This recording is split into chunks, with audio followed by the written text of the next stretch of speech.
Look at people are going for cheap. I mean, right now our fast food places, 5 items for $5, and they got a picture of 5 items for $5. And right now the pizza places are buy one get one free. So those are not geared for eating smarter. You're either spending the money on food or you're spending the money on prescriptions. My name is Ken Leon Guerrero. I'm 66 years old, and I have been on keto for 11 months and 2 weeks. I was 312 pounds, March 2020. I'm just left the doctor's office. I'm 224.9. So we're doing it as a family. There are 4 of us doing it together. So we have our own little support group. Between the 4 of us, we've lost over 250 pounds in a year.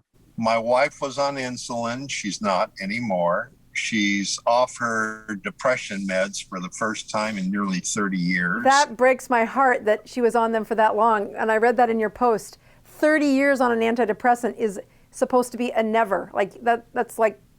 That's heartbreaking. And yeah. How many months into keto did it take for her to realize maybe I don't need this antidepressant? I think she was 3 or 4 months in before she started. She started having a number of lows. So we got rid of the insulin. And then later on, she got rid of the depression meds. So I'd say about 4 months, 5 months. Now she is wildly passionate and emotional, but that's not depressed. I went to my doctor in November, and he was upset because when he looked at my 2019 lab report and my 2020 lab report, he thought that they gave him the wrong lab report because there was such a huge difference. Everything was really good, and he was praising me, and then he wanted to know what I did, and I told him I was on the ketogenic diet. He's like, oh, well, you got to stop that, and here's a prescription for metformin, here's a prescription for a CPAP machine, here's a prescription for the high blood pressure medicine, here's the prescription for the bladder control. He gave me 7 prescriptions.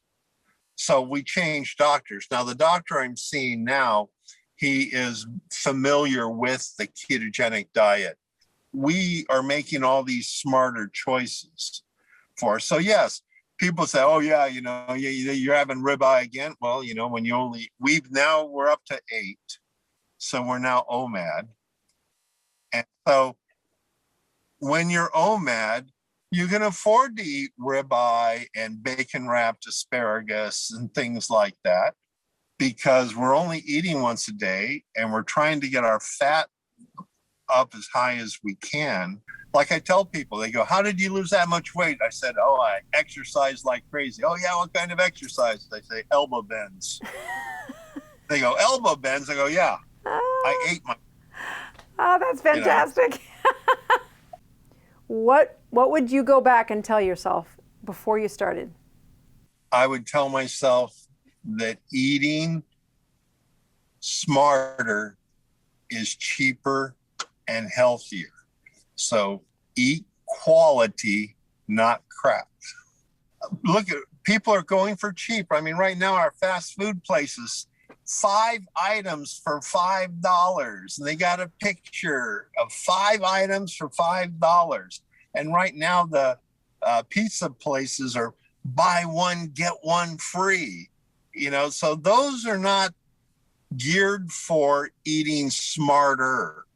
Mm-hmm. Because I don't know who did it. Someone said you're either spending the money on food or you're spending the money on prescriptions. I'm now spending the same amount of money on food for a family of 4 that we did before we went keto. We're eating better quality food, but I'm not spending an additional $800 a month on medicines to offset the damage that I was doing by eating a very high carb diet. So it's paying off to the tune of about $8,000 a year. If you want to learn more about how to stay consistently keto, click here. I'll see you there.